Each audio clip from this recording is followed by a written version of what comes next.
সকাল ৯টায় অর্থ মন্ত্রণালয়ের ওয়েবসাইটে পে স্কেলের গেজেট ও বেতন তালিকা প্রকাশ করা হলো। বিস্তারিত আলোচনা করার শুরুতে চ্যানেলটি সাবস্ক্রাইব করুন। আজ সকাল ঠিক ৯টায় অর্থ মন্ত্রণালয়ের সরকারি পোর্টালে বহুল প্রতীক্ষিত নতুন বেতন কাঠামোর গেজেট এবং পূর্ণাঙ্গ স্কেল আনুষ্ঠানিকভাবে প্রকাশ করা হয়েছে। দীর্ঘদিন ধরে বিভিন্ন আলোচনা ও পর্যালোচনার অবসান ঘটিয়ে দেশের ২৪ লক্ষ সরকারি চাকরিজীবীদের জন্য এই ঘোষণা এসেছে।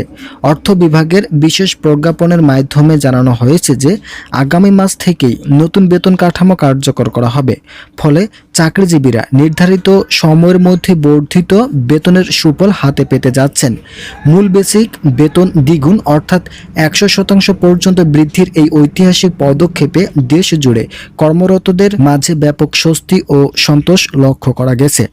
প্রকাশিত প্রজ্ঞাপনে গ্রেড ভিত্তিক মূল বেতনের পাশাপাশি চিকিৎসা ভাতা, বাসস্থান সুবিধা এবং অবসরপ্রাপ্তদের পেনশনের সুনির্দিষ্ট হার অত্যন্ত পরিষ্কারভাবে তুলে ধরা হয়েছে। বিভিন্ন স্তরের কর্মচারীদের মধ্যকার আর্থিক ব্যবধান কমিয়ে আনার লক্ষ্যে এবার বিশেষ পুনর্বিন্যাস করা হয়েছে। এছাড়াও তথ্য বিশ্লেষণ করলে দেখা যায় প্রথম থেকে দশম গ্রেডের উচ্চ পদস্থ কর্মকর্তাদের মূল বেতন ৬০% পর্যন্ত বাড়ানো হয়েছে।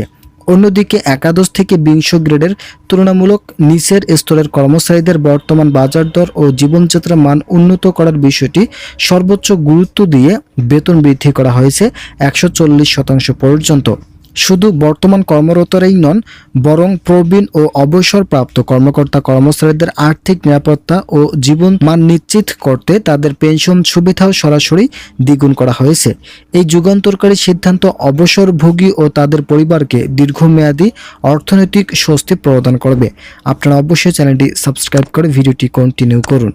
পাশাপাশি একাদশ থেকে ২০ গ্রেডের কর্মচারীদের দীর্ঘদিনের দাবি মেনে এবার একটি স্থায়ী রেশনের ব্যবস্থা করা হয়েছে। নতুন নিয়ম অনুযায়ী ৪ সদস্য বিশিষ্ট প্রতিটি পরিবারের জন্য প্রতি মাসে নিয়মিতভাবে চাল, সয়াবিন তেল এছাড়াও ডাল, আটা এবং নিত্য প্রয়োজনীয় গৃহস্থলী সামগ্রী বরাদ্দ করা হয়েছে। পরিবারের সদস্য সংখ্যা এর চেয়ে বেশি বা কম হলে সে অনুযায়ী অনুপাত হিসাবে রেশন পরিমাণ স্বয়ংক্রিয়ভাবে সমন্বয় করার নির্দেশনা জারি করা হয়েছে।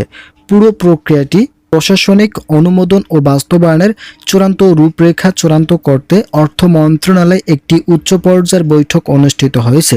মন্ত্রণালয়ের নির্দেশিকা পুঙ্খানুপুঙ্খানুভাবে পর্যালোচনা করে প্রথম থেকে ২০ গ্রেড পর্যন্ত সর্বমোট বেতন কাঠামোর নতুন করে নির্ধারণ করা হয়েছে। নতুন এই তালিকা অনুযায়ী সর্বোচ্চ অর্থাৎ প্রথম গ্রেডের মূল বেতন নির্ধারণ করা হয়েছে ১,৫৬,০০০ টাকা এবং সর্বনিম্ন বা ২০ গ্রেডের মূল বেতন নির্ধারণ করা হয়েছে ২২,০০০ টাকা। আপনারা অবশ্যই চ্যানেলটি সাবস্ক্রাইব করে ভিডিওটি কন্টিনিউ করুন। দ্বিতীয় গ্রেডের জন্য ১,৪৫,০০০ টাকা, তৃতীয় গ্রেডের জন্য ১,৩৪,০০০ টাকা এবং চতুর্থ গ্রেডের জন্য ১,২২,০০০ টাকা চূড়ান্ত করা হয়েছে।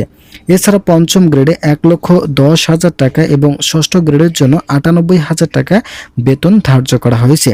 গ্রেড ভিত্তিক এই বিন্যাসে প্রতিটি স্তরের ব্যবধান অত্যন্ত সুচারুভাবে রক্ষা করা হয়েছে যাতে নিচের গ্রেডের সাথে উপরের গ্রেডের বেতনের সামঞ্জস্য বজায় থাকে।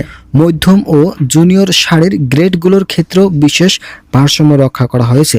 সপ্তম গ্রেডের জন্য ৭৬,০০০ টাকা, অষ্টম গ্রেডের জন্য ৭৮,০০০ টাকা এবং নবম গ্রেডের জন্য ৬৪,০০০ টাকা মূল বেতন নির্ধারণ করা হয়েছে। দশম গ্রেডের ক্ষেত্রে ৫৮,০০০ টাকা এবং একাদশ গ্রেডের ক্ষেত্রে ৪৬,০০০ টাকা চূড়ান্ত করা হয়েছে। ১২ থেকে ২০তম গ্রেডের ধারাবাহিকভাবে যথাক্রমে ৪০,০০০ টাকা, ৩৬,০০০ টাকা, ৩৩,০০০ টাকা এবং ৩০,০০০ টাকা নির্ধারণ করা হয়েছে। এছাড়াও ১৬ থেকে ২০তম গ্রেডের ক্ষেত্রে ধাপগুলিতে ২৬,০০০ টাকা থেকে শুরু করে সর্বনিম্ন ২২,০০০ টাকা পর্যন্ত বিস্তৃত করা হয়েছে। এই পুরো কাঠামোগত বিন্যাস দেশের সামগ্রিক অর্থনৈতিক পরিস্থিতি এবং মূল্যস্ফীতির বিষয়টি গভীরভাবে বিবেচনা করা হয়েছে। নতুন এই বেতন কাঠামো বাস্তবায়নের পর থেকে সরকারি সেবামূলক খাতের পুরো চিত্রই এক সুদূরপ্রসারী পরিবর্তন আসতে শুরু করেছে। দীর্ঘদিন ধরে আটকে থাকা বিভিন্ন ফাইল ও প্রশাসনিক জটিলতা কাটিয়ে আজ অর্থ মন্ত্রণালয় সরাসরি তত্ত্বাবধানে এই গেজেট কার্যকর করার চূড়ান্ত প্রস্তুতি সম্পন্ন করা হয়েছে। ইতিমধ্যে সর্বনিম্ন বেসিক ২২,০০০ টাকা নির্ধারণ করে সরকারি চাকরিজীবীদের নবম জাতীয় বেতন স্কেল কার্যকরের চূড়ান্ত সুপারিশ করা হয়। ভিডিওটি শেষ করার পূর্বে আপনারা অবশ্যই চ্যানেলটি সাবস্ক্রাইব করে আমাদের সঙ্গে থাকুন।